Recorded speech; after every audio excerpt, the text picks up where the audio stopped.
মানির কারণে আল্লাহর দুয়াই দিয়ে কই আর মুসলমান হুশ করো, একদিন আইব ও ইলা আপনি আমি আওয়াজ শোনাও বড় কঠিন হইব। মা ঠিক আছেন? আজ মসজিদে দাঁড়ায় না, কিন্তু খুব দিন নাই মসজিদে যাওয়াটাও কঠিন হয়ে যাব। মা ঠিক আছে নি? এরে 59-12 প্রাইম মিনিস্টার মনমোহন সিং আসিল না? তোরা জোরে মাতো না। 15 বছর 1 লাগাতর আসিল নি? তার বেটা মাতার ফাগুড়ি আসলো নি? ভারতের কোনো সংবিধান, কোনো প্রশাসন, কোনো সরকার, কোনো সুপ্রিম কোর্ট, কোনো হাইকোর্ট, কোনো আপনার লোয়ার কোর্ট, কোনো বেটার বাপর হিম্মত আছে নি তার মাথা তাকিয়ে ভাবলে গুলিত মাতো না? কেনে 100% শিখ তারা পাগলি ব্যবহার করে। মার ঠিক আছে? মাতো না কেনে?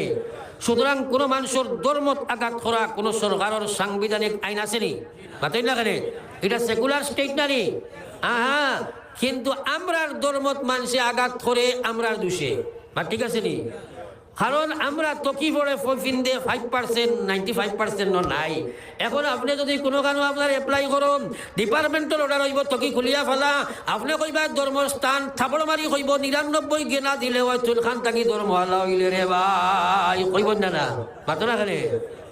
আর বাদে গর্দনার দড়িতে দিন মসজিদ থাকি বার করবো, আপনি কইবা মসজিদও গিয়া নমাজ না পড়লে হয় না, কইব 99-95 গিয়ে না পড়লেও যদি তুন খানোর মসজিদ আইলে বর্তমানে আপনি আপনার এপ্লাই করলে পুলিশিত গেলে দাঁড়িয়ে রাখতে দে না, 95 গিয়ে কাটিলাও তার কারণে খেনে হইব রে ভাই।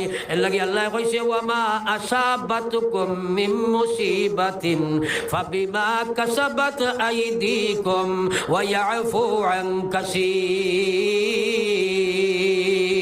আমার আল্লাহ কইরা তোমরা গেছে যত সমস্যা হল দেখা দে, যা সমস্যা তোমরা উপরে আই যায় এটা তোমরা আতুর খামাইলো তাই আমি বেশিরভাগ তোমরা ছাড়ি দিলাই।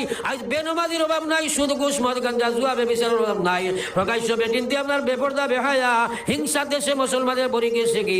আজ মুসলমানের মধ্যে ইসলাম নাই, যার কারণে মুসলমান তুমি আমি লাঞ্ছিত বঞ্চিত।